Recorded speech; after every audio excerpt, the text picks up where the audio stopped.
lalpatung mo kani amisya kachung tepo tunge ani lalpa daikil karami mualeng mupalaw tehi eng fangin nge mo kamangay chiminti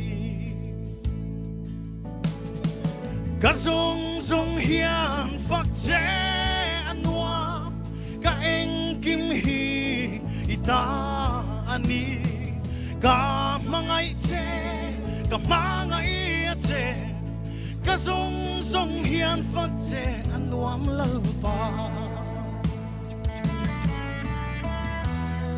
kaone zong zong hian fakzai sa se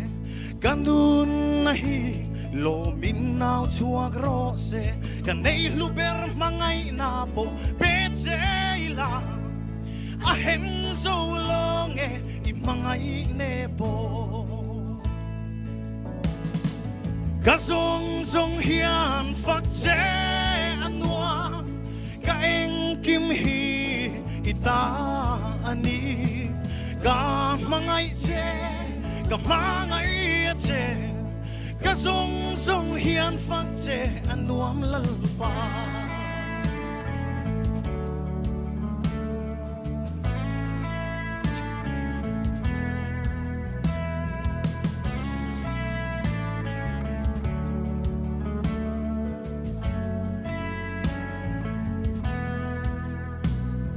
Itelo chuan eng ma alu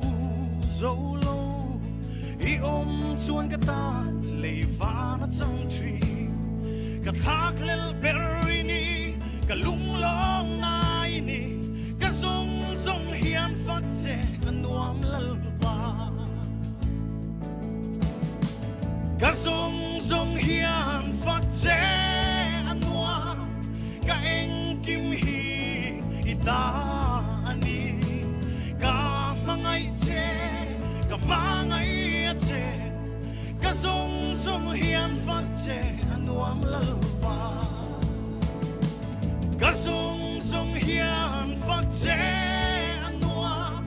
ka eng kim hi ita ani kamangay che kazong zong hian fakje anwam lalpa